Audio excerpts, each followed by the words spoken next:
നമസ്കാരം, ഞാൻ ഡോക്ടർ സാജി. വീണ്ടും ഒരിക്കൽ കൂടി ഡോക്ടർ സാജി ടോക്സിലേക്ക് സ്വാഗതം.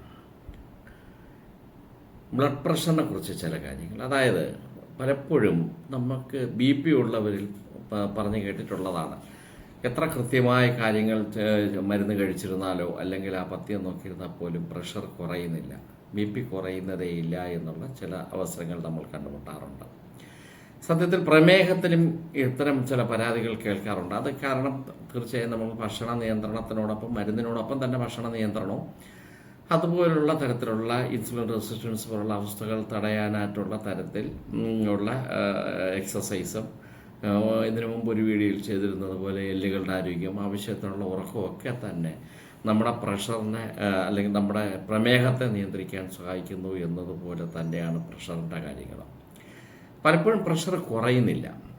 എന്തുകൊണ്ടാണ് ഈ പ്രഷർ കുറയാത്തത്? മരുന്നൊക്കെ ഏതാവിധം കഴിച്ചിട്ടും പ്രഷർ കുറയുന്നില്ല. സാധാരണയായി അങ്ങനെ കുറയാത്ത BP, ഒരിക്കൽ നമ്മുടെ നോക്കിയിട്ടും കുറയാത്ത BP എന്നുള്ള അവസ്ഥയിൽ മെഡിക്കൽ ഭാഷയിൽ അതിന് റെസിസ്റ്റൻസ് ഹൈപ്പർ ടെൻഷൻ എന്നാണ് പറയാറുള്ളത്. അപൂർവം ചില അവസരങ്ങളിൽ ചില പ്രത്യേക കാരണങ്ങൾ കൊണ്ട് BP കുറയാതിരിക്കാം.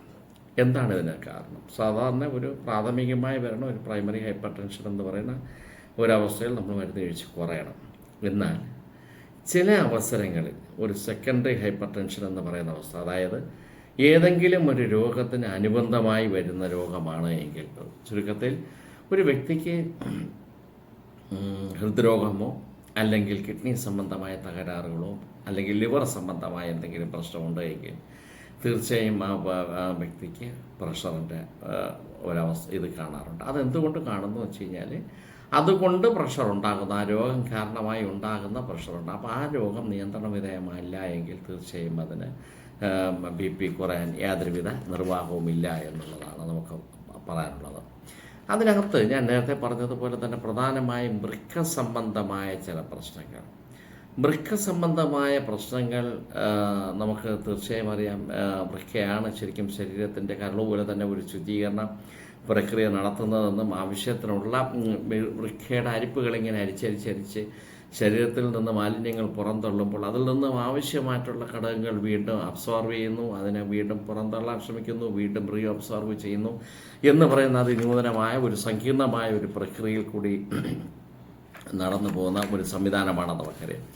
ഇത്തരം കാര്യങ്ങളിൽ വൃക്കകളിൽ ഏതെങ്കിലും തരത്തിലുള്ള പ്രശ്നങ്ങളോ തകരാറുകളോ ഉണ്ട് എങ്കിൽ ശരീരത്തിൽ നമുക്ക് BP കൂടുന്നതായി കാണാം. അത് BP കൂടുന്നതായി കാണുമ്പോൾ എങ്ങനെയാണെന്ന് വെച്ച് കഴിഞ്ഞാൽ, ശരീരത്തിൽ വെള്ളത്തിൻ്റെ അളവിനെയും ഉപ്പിൻ്റെ അളവും പിടിച്ചു വയ്ക്കുവാനുള്ള ഒരു പ്രവണത വൃക്കകൾ കാണിക്കുന്നു. അപ്പോൾ ഏത് തരത്തിലാണെങ്കിലും വെള്ളത്തിൻ്റെ അളവും ഉപ്പിൻ്റെ അളവും ഒക്കെ പിടിച്ചു വയ്ക്കുവാനുള്ള ഒരു പ്രവണത വൃക്ക തകരാറ് മൂലം ഉണ്ടാകുന്ന പ്രശ്നം എന്താണെന്ന് വെച്ച് കഴിഞ്ഞാൽ, അത് ബ്ലഡ് വോളിയം കൂടുന്നു. ബ്ലഡ് വോളിയം കൂടിക്കഴിഞ്ഞാൽ തീർച്ചയായുമായി അത് നമ്മുടെ ബ്ലഡ് പ്രഷർ ഉയരാൻ കാരണമാകുന്നു എന്നുള്ളതാണ് ഒന്ന്. രണ്ടാമത് ഒരു കാരണം, ഏതെങ്കിലും തരത്തിലുള്ള ഇൻഫ്ലമേഷനോ ചില ഹോർമോണുകളുടെ വ്യതിയാനങ്ങൾ കൊണ്ടോ റീനൽ സ്റ്റെനോസിസ് എന്ന് പറയുന്ന നാരോയിങ്, ഇത് ഈ രക്തക്കുഴലുകൾ ചുരുങ്ങി വന്നു. അപ്പോൾ നമ്മളെ വൃക്കയിലോട്ടുള്ള രക്തസഞ്ചാരം യോഗ്യമായ തരത്തിലുള്ള അതിൻ്റെ വഴികളിൽ ആ രക്തക്കുഴലുകൾ ചുരുങ്ങിപ്പോകുമ്പോൾ തീർച്ചയായും നമുക്കറിയാം, ചുരുങ്ങിപ്പോകുമ്പോൾ അവിടെ കൂടുതലായി സമ്മർദ്ദം ചെലുത്തേണ്ടി വരുന്നു, രക്തത്തിന് കൂടുതലായി സമ്മർദ്ദം ചെലുത്തേണ്ടി വരുന്നു. അത് ആ വ്യക്തിയിലെ ബ്ലഡ് പ്രഷറിൻ്റെ അളവ് കൂട്ടാൻ സഹായിക്കുന്നു എന്നുള്ളതാണ്. അപ്പോൾ ഇതാണ് അത് പ്രധാനമായി. അപ്പോൾ വൃക്ക സംബന്ധിച്ച് ഏതെങ്കിലും തരത്തിലുള്ള പ്രശ്നമുണ്ടെങ്കിൽ ആ വ്യക്തിക്ക് BP തീർച്ചയായും കൂടുമെന്നുള്ളതാണ്. അത് വൃക്ക പോലെ തന്നെ സ്ലീപ്പ് ആപ്നിയ എന്ന് പറയുന്ന ഒരവസ്ഥ നമുക്കറിയാം. ഈ സ്ലീപ്പ് ആപ്നിയ എന്ന് പറയുന്ന അവസ്ഥ എന്താണെന്ന് വെച്ച് കഴിഞ്ഞാൽ, സാധാരണയായി ഉറക്കത്തിൽ ശ്വാസം നിന്ന് പോവുക എന്നുള്ളതാണ്. സ്ലീപ്പ് ആപ്നിയ ഉള്ള ഒരു വ്യക്തി വളരെ പെട്ടെന്ന് തന്നെ ഉറക്കത്തിൽ പെട്ടെന്ന് ശ്വാസം കിട്ടാതെ വളരെ ശ്വാസം നിന്നുപോലെ വളരെ ഫോഴ്സായിട്ട് ശ്വാസം വിടുകയും ചാടി എണീക്കേണ്ട ഒരവസ്ഥയും ശബ്ദം ഉണ്ടാക്കിക്കൊണ്ട് രാത്രി ഉറക്കത്തിൽ നിന്ന് ഉണരുന്ന ഒരു പ്രവണത നമ്മൾ കണ്ടുവരുന്നുണ്ട്. ഇത് സ്ലീപ്പ് ആപ്നിയാണ്. പലപ്പോഴും ഈ ഒരു ചെറിയ പ്രക്രിയ തുടക്കത്തിൽ നമ്മൾ പലരും അറിയണമെന്ന് പോലുമില്ല. നമ്മൾ സർവ്വസാധാരണമായി അമിതമായി മദ്യപിച്ചുകൊണ്ടൊക്കെ ഒരുപക്ഷെ ഉറങ്ങുന്ന ഒരു വ്യക്തികളിൽ സ്ലീപ്പ് ആപ്നിയ പലപ്പോഴും മദ്യപാനത്തിൻ്റെ ഒരവസ്ഥാവിശേഷമായി മാത്രമേ പലപ്പോഴും പലരും കാണുകയുള്ളൂ. എങ്കിൽ പോലും ഇതാണ് അവിടെ ആക്ച്വലി സംഭവിക്കുന്നത്. അപ്പോൾ സ്ലീപ്പ് ആപ്നിയ, രാത്രി ഏതെങ്കിലും തരത്തിൽ ഉറക്കത്തിൽ ശ്വാസം നിന്ന് പോകുന്ന ഒരവസ്ഥ വരുമ്പോൾ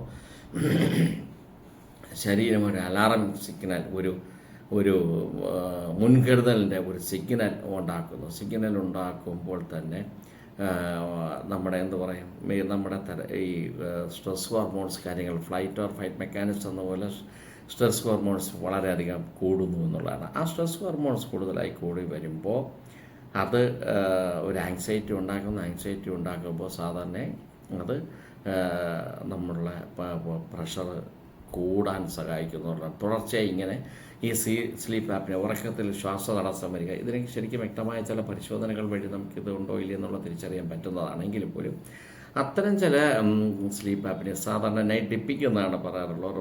പ്രഷറുള്ള വ്യക്തി ആരാണെങ്കിലും കൃത്യമായ സമയത്ത് കുറച്ച് വ്യക്തമായി ഒന്ന് ഉറങ്ങാൻ കഴിഞ്ഞാൽ അയാളെ BP കുറയുമെന്നുള്ളതാണ്. അപ്പോൾ ഉറക്കക്കുറവ്, ഇതിൽ നിന്ന് നമുക്കൊരു കാര്യം മനസ്സിലാക്കാം, ഉറക്കക്കുറവ് ഒരു പ്രധാന കാര്യമാണ്. അപ്പം ചുരുക്കത്തിൽ വ്യക്തമായി നല്ല രീതിക്കുള്ള ഉറക്കം വേണം എന്നുള്ളത് വളരെ ശാസ്ത്രീയമായി തെളിയിക്കപ്പെട്ടിട്ടുള്ളതാണ്. 6 തൊട്ട് 7 മണിക്കൂർ ഉറക്കം ഉണ്ടെങ്കിൽ, കാരണം ഈ ഉറങ്ങുന്ന സമയത്ത് മാത്രമാണ് ശരീരത്തിൻ്റെ റിപ്പയറിങ് മെക്കാനിസം എന്ന് പറയും.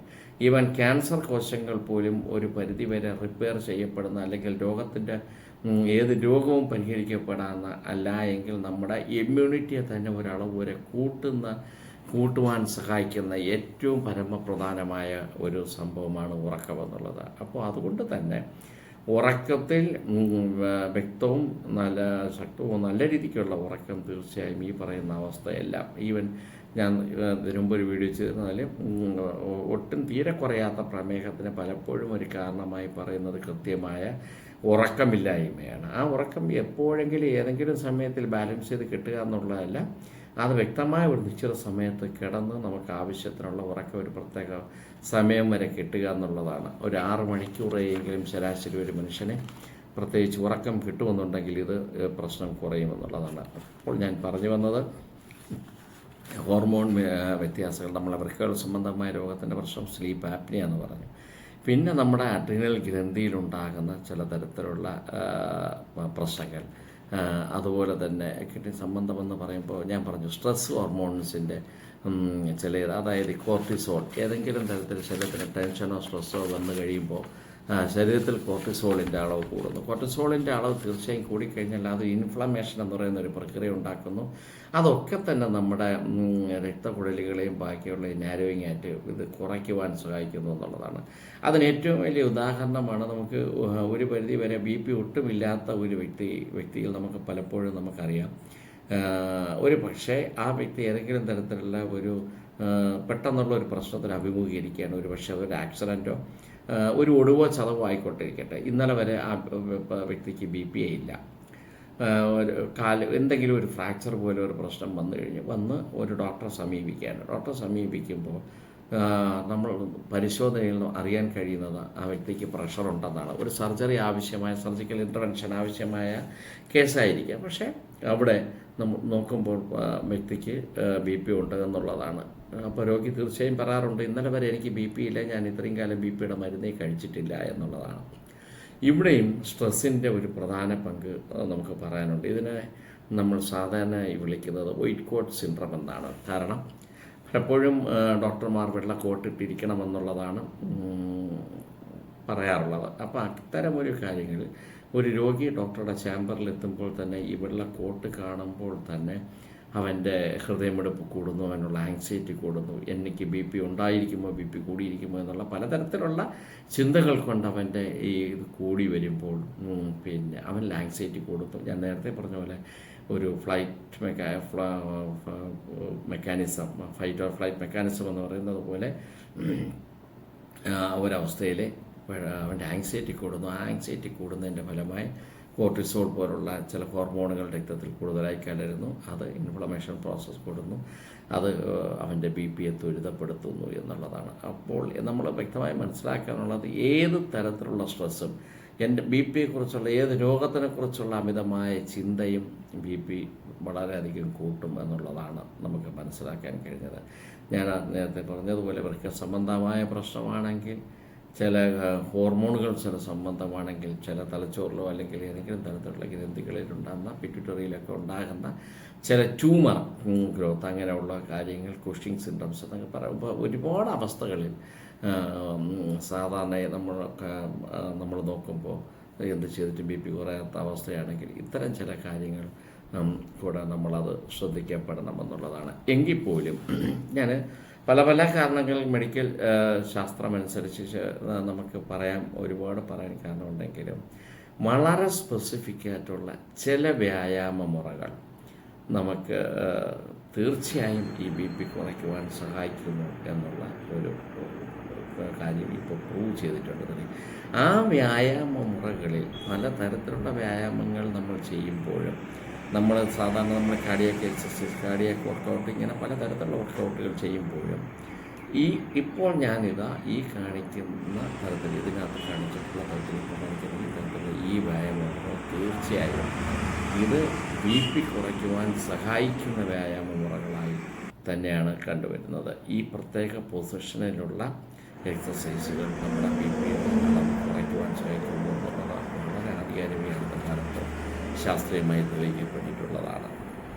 അപ്പോൾ കൃത്യമായ ഭക്ഷണം, കൃത്യമായ വ്യായാമം, കൃത്യമായ ഉറക്കം, വ്യായാമം തിരഞ്ഞെടുത്ത ഈ വ്യായാമങ്ങളോടൊപ്പം ഒരു വളരെ പ്രശ്നമൊന്നുമില്ലാത്ത ചില ബി പികളെങ്കിലും അപൂർവം ചില ബി പികളിൽ ബി പി കുറയുവാനായിട്ട് അനുഭവത്തിൽ നിന്നും അല്ലാതെയും കേട്ടറിവിൽ നിന്നുമൊക്കെ മനസ്സിലാക്കിയിട്ടുള്ള ഒരു ഔഷധമായി പലപ്പോഴും നമുക്കൊരു വളരെ പ്രാക്ടിക്കലായിട്ട് പലരോടും പറഞ്ഞു കൊടുത്തിട്ടുള്ളത് എങ്ങനെയാണെന്ന് വെച്ച് കഴിഞ്ഞാൽ, നമുക്ക് മുരിങ്ങയുടെ സമൂലം, അതായത് മുരിങ്ങയുടെ ഇല, പൂവ്, പട്ട, എന്തൊക്കെ ആ ചെടിയിൽ നിന്ന് കിട്ടുമോ അത്തരം കാര്യങ്ങളെല്ലാം കൂടെ നമ്മൾ ഒരുപക്ഷെ എടുത്ത് കൊത്തിയരിഞ്ഞ് അതൊരു മൺകലത്തിലിട്ട് 8 ഗ്ലാസ് വെള്ളം അതിനകത്തൊഴിച്ച് തിളപ്പിച്ച് രാത്രി തിളപ്പിച്ചിടുക. തിളപ്പിച്ചിട്ടതിന് ശേഷം തീർച്ചയായും ഇത് ഒരു കാരണവശാൽ ഇരുമ്പിലോ ബാക്കിയുള്ള ഇതിനകത്താവാൻ പാടില്ല. മൺകലത്തിൽ തന്നെ ഇട്ട് അത് വറ്റിച്ച് 1 ഗ്ലാസ്സാക്കി